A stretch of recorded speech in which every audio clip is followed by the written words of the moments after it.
আন্দোলন ৰাজপথত নহয়, ৰাজপথত কৰিব লাগিব নিজৰ কৰ্মৰ আন্দোলন। তেতিয়াহে আমি নিজৰ উদ্দেশ্য লক্ষ্য সফল কৰিব পাৰিম। ইয়াৰে এক আদৰ্শ দেখুৱাইছে ডিব্ৰুগড় লাহোৱালৰ মেলেঙিয়াল গাঁৱৰ এগৰাকী উচ্চ শিক্ষিত যুৱতীয়ে। ডিব্ৰুগড়ৰ লাহোৱালৰ ৰূপী ফুকন নামৰ এইগৰাকী উচ্চ শিক্ষিত যুৱতীৰ প্ৰশংসনীয় পদক্ষেপ।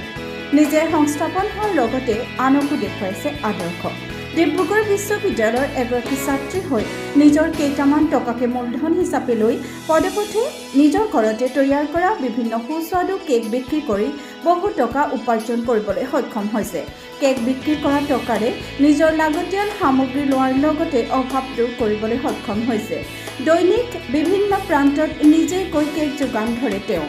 এতিয়া বহুতৰ বাবে আদৰ্শ স্বৰূপ হৈ পৰিছে ৰূপী। শাৰদীয় দুৰ্গোৎসৱৰ আনন্দ উল্লাসৰ মাজতেই ডিব্ৰুবাৰ্তা পৰিয়ালৰ তৰফৰ পৰাও আন্তৰিক শুভেচ্ছা জ্ঞাপন কৰিছোঁ। শিক্ষাৰ লগতে নিজৰ স্বাৱলম্বিতা আন্দোলনতো সফল ৰূপে চিহ্নিত হওক। মই লকডাউনৰ পৰা ষ্টাৰ্ট কৰিছিলোঁ। মই বেকিং শিকিছিলোঁ আপোনাৰ দুলীয়াজানত। এতিয়া লাহেকৈ ওলাই আহিব চাইছোঁ। তো মানে কোনো দোকান মই লোৱা নাই, এনেকৈয়ে কৰিব বিচাৰিছোঁ, আগবাঢ়ি ওলাই আহিছোঁ। তাৰে মই সেই বিভিন্ন ধৰণৰ চবেই গোটাকেতো কেক খাবলৈ নোৱাৰে, তো মন যায় খাবলৈ, সেইটো কাৰণে মই পিচ পিচকৈ এনেকৈ আনিছোঁ। আপোনাৰ বেলেগ বেলেগ ধৰণৰ ফ্লেভাৰ আছে।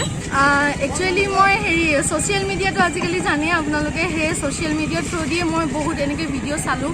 মই কেনেকৈ ওলাই আহিব পাৰোঁ তাকে বহুত ভাবিলোঁ। মানে চাকৰিটো মানে কিমান আপুনি যুঁজি থাকিব, বাকী আজিকালি চবেইতো চাকৰি পাবই যে আপুনি সেইটো গেৰেণ্টি দিব নোৱাৰে। আৰু অসমীয়া মানে আমাৰ বহুত এনেকৈ কম আছে, লাজ কৰে এনেকৈ বহুত। তো সেইটো কাৰণে এটা মানে ইনস্পিৰেশ্যন। আৰু মই মাষ্টাৰ্ছ কৰি আছোঁ, সেইটো বাৰু ডিষ্টেঞ্চত কৰি আছোঁ। মই সেই ডিষ্টেঞ্চত কৰাৰ কাৰণে মই ইমানখিনি এইফালে কৰিব পাৰিছোঁ আৰু প্ৰিপেৰেশ্যন কৰি আছোঁ। সেইটো যি হয় দেখা যাব।